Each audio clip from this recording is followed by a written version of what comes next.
Hello, everybody. Well, thank you very much. We have some people that have captivated the attention of the whole world, not just our country, the whole world, and they're very brave, and that was a lot of rocket under them. I never saw anything like that. We were talking about it. It's I don't know how they do it. I wouldn't want to do it, but it takes people like this to make our country great. And again, I've never seen anything. Everybody I knew, they wanted to see the launch, and they especially wanted to see a successful landing. And Jared, I want to congratulate you, what you've done at NASA. I made a great choice. And if you have any questions for any of us, feel free to ask. But we're very proud of these people. They have unbelievable courage, unbelievable. A lot of other things too, by the way. To get in there, you have to be very smart. You have to do a lot of things physically good.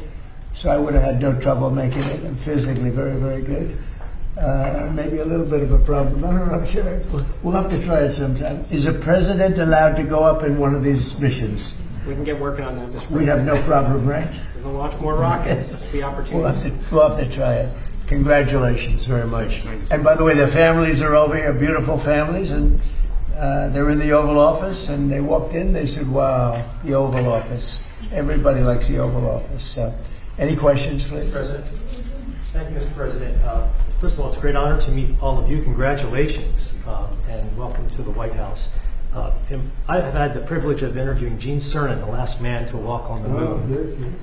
Is that what you would like to do? And Mr. President, do you think that will happen during your second term? Well, we have a shot at it. I mean, we don't like to say definitely, because then you say, oh, we failed. Because I think we could say we're ahead of schedule.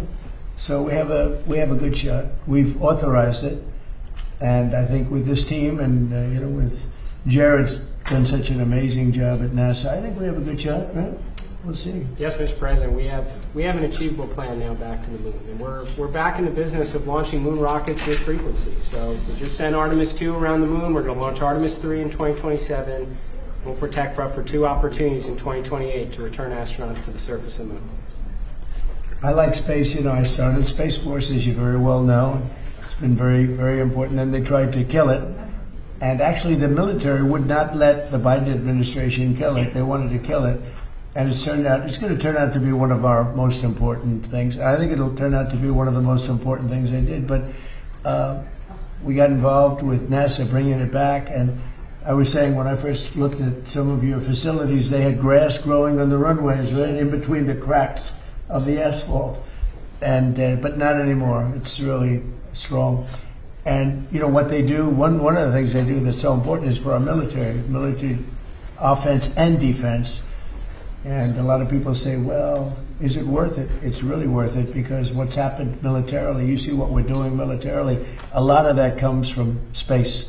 So it's been pretty great. Good question. Yeah. Thank you, Mr. President. I have 2 questions for you. First, on the topic of space, do you have an update on the UFO files and when we're going to be seeing those? Well, I think we're going to be releasing as much as we can in the near future. For some reason, and I guess it's just a reason that's been in the minds of people for a long time, that is they want to find out about the UFOs and anything having to do with UFO or related material. And we're going to be releasing a lot of things that we have. And I think some of it's going to be very interesting to people. I've interviewed people, my first term primarily, but I interviewed some pilots, very solid people, and they said they saw things that you wouldn't believe. So you're going to be reading about it. Yes. Sir, you spoke to Vladimir Putin not too long ago. Did you talk to him about today? Did you talk to him about the progress in the space area, and what else did you talk I didn't about? talk about space. No, I talked about Ukraine,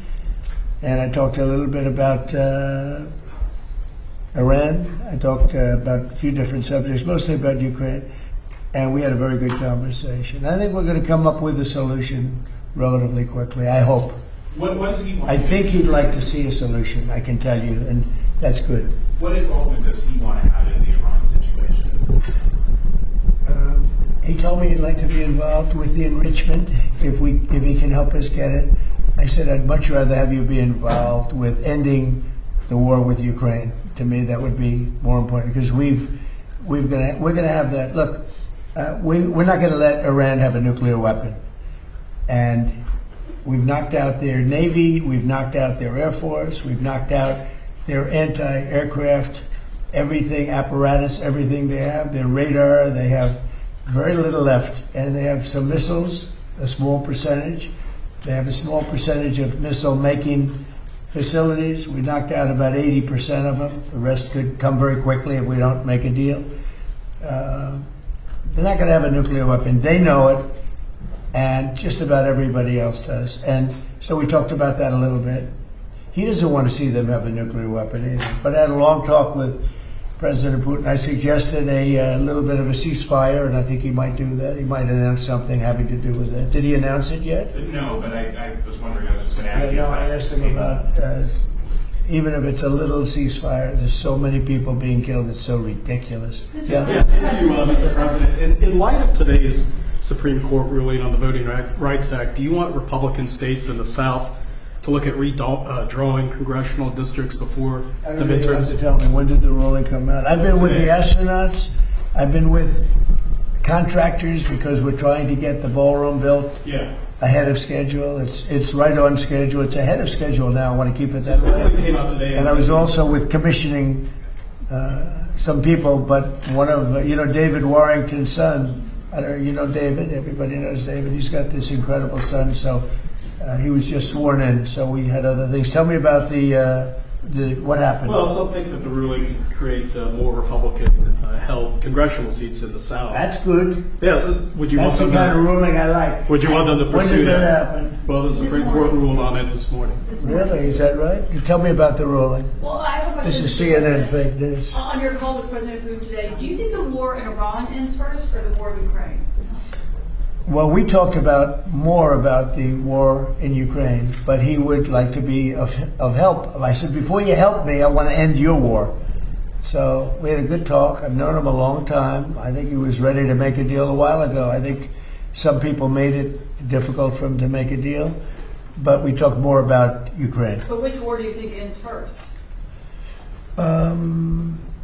That's an interesting question. Coming from you, that's very interesting. Which war would end first? I don't know. Maybe they're on a similar timetable. I think Ukraine, militarily, they're defeated. Okay, you wouldn't know that by reading the fake news, but militarily, look, their Navy. So they had 159 ships.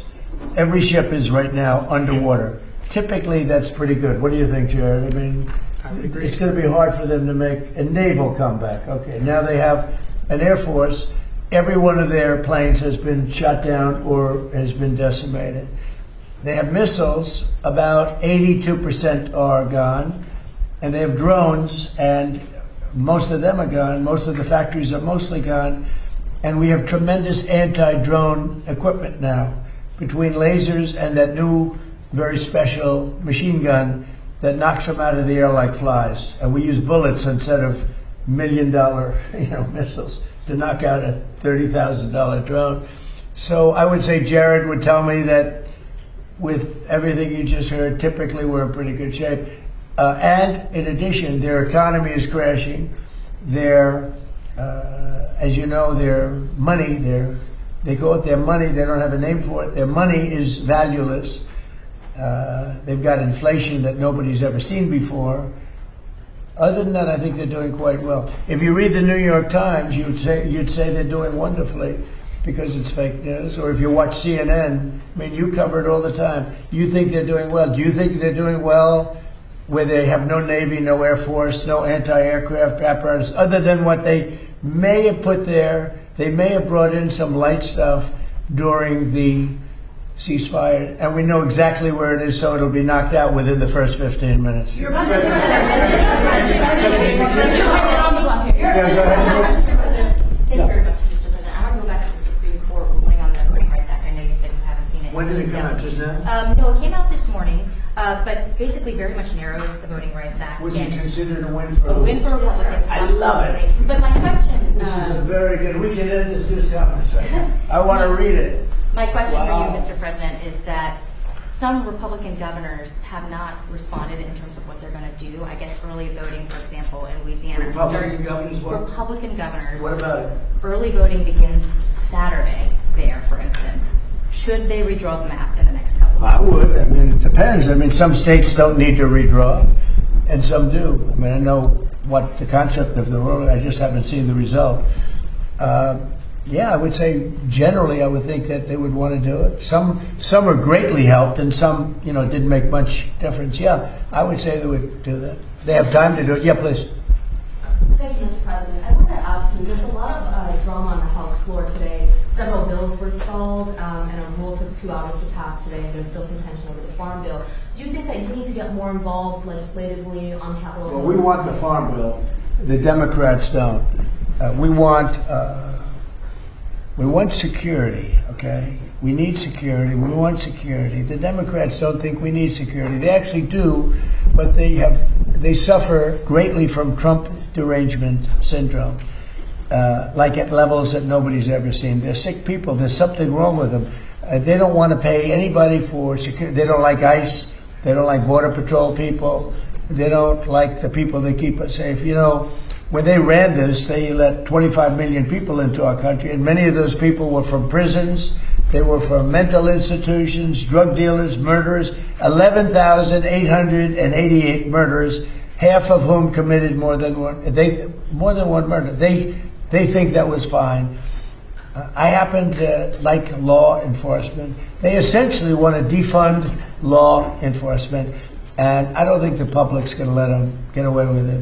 We got it all approved in the great big beautiful bill, and they want to renegotiate. We don't like that. Yeah. Mr. President, the King's speech that he made to Congress, he spoke strongly, forcefully about the necessity for a strong NATO alliance. He also spoke about the necessity to continue to support Ukraine. Did his speech in any way change your thinking on either of those issues? Well, you have to understand, my thinking is, I think, exactly correct, but I was very disappointed with the fact that when we called on them to give us a little hand, we didn't need it. I actually did it just to see whether or not they'd be there. When we called on NATO to give us a hand with Ukraine, and in particular the most recent, we asked them to do certain things on Ukraine, and we also wanted them to do things with Iran.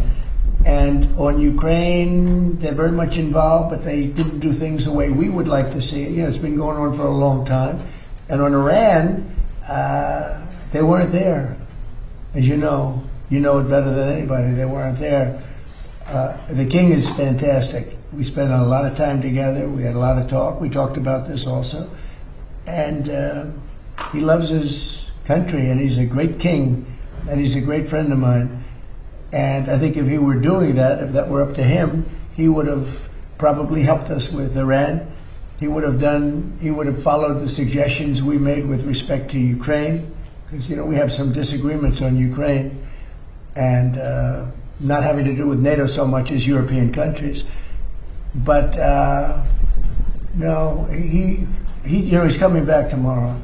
We had an incredible evening last night, and he's leaving tomorrow. He's going to come back and see us before he leaves, But I think he's a phenomenal representative for his country. I think the people in the United Kingdom should be proud. I loved the speech yesterday. I watched it. I loved the speech last night. I don't know about my speech. I thought my speech was okay too, but I thought he was. I think he's an unbelievable king, and by the way, an unbelievable queen. They are a great couple. This morning, we were talking about how busy you were this morning. James Comey was in court. He self-surrendered. He's now in charge a second time. This time there was a social media post with seashells that said 8647. Do you really think that he was endangering your life or threatening your life with that? Well, if anybody knows anything about crime, they know 86. You know what 86? It's a mob term for kill 'em. You ever see the movies? 86 of them. The mobster says to one of his wonderful associates, 86 him. That means kill him. It's. I think of it as a mob term. I don't know. People think of it as something having to do with disappearing, but the mob uses that term to say when they want to kill somebody, they say, 86, the son of a gun. I'm trying to keep the language nice and clear. They don't use that term, son of a gun. They use another term. But that's a mob term for kill 'em. Yeah. But do you really think your life was in danger? Probably. I don't know. Based on what I'm seeing out there. Yeah. people like Comey have created tremendous danger, I think, for politicians and others. Comey is a dirty cop. He's a very dirty cop. He cheated on the elections. He tried to help Hillary Clinton, as you know. He dismissed a lot of things that he should have proceeded with. I wasn't involved, but he should have proceeded with. No, he's a dirty cop. He's a crooked man, yeah. Mr. President, you just described there's been disagreement between the U.S. and Keir Starmer on support for Iran. Did your visit with the king smooth that over or create any more? My visit with the king really was it was extraordinary. I mean, he's an extraordinary man. He's an extraordinary person. And, yeah, it helps from the standpoint that, when you like the king of a country so much, it probably helps your relationship with the prime minister. But, in that case, the prime minister, I said, do you want to send a little help? He said, no, we'll send it after you win the war. I said, that's not good. That's not good. What do you think of that, Jared? Sending help after we win the war? I don't know, something that bothers me.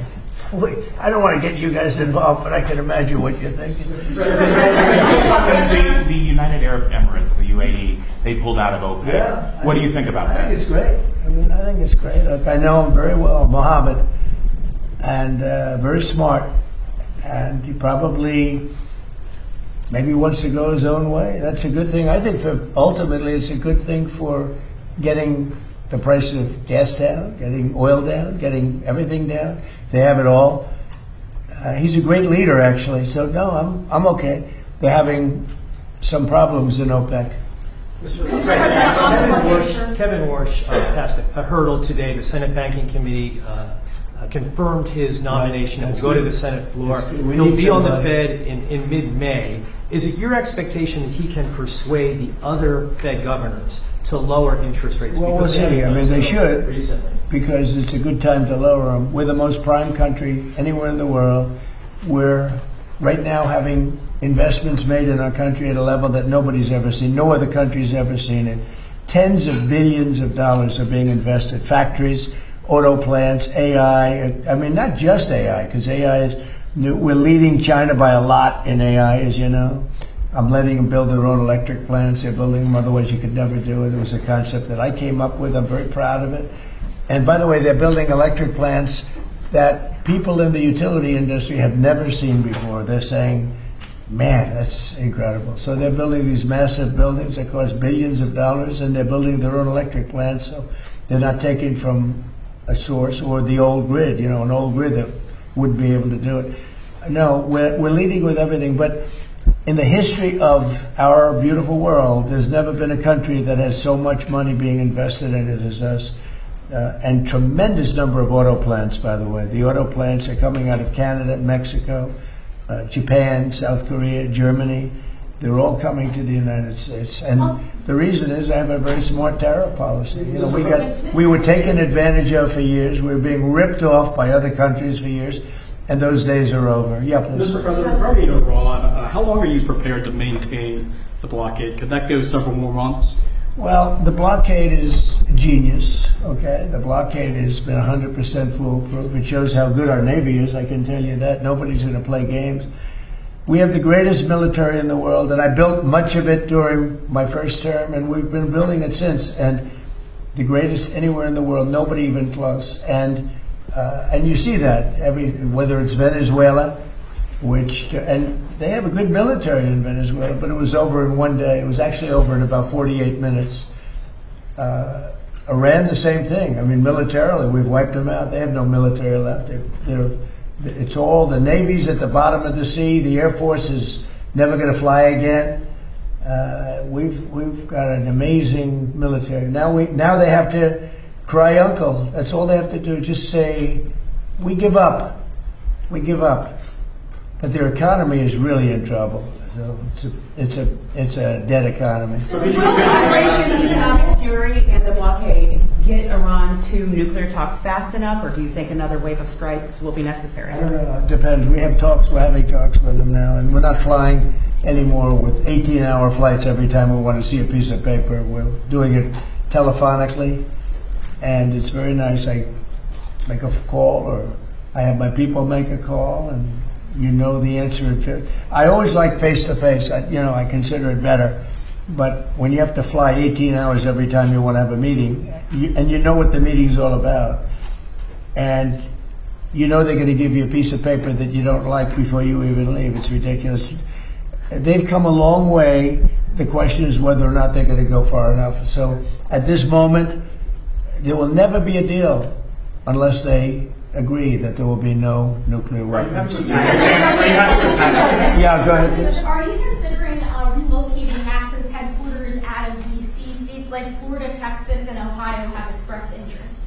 You're going to have to say it differently. Sorry, are you considering relocating NASA's headquarters out of D.C. once the lease is up? States like Texas, Ohio, and Florida. Well, the best man to tell you that is the man standing right over here. You heard that question with those beautiful ears of yours?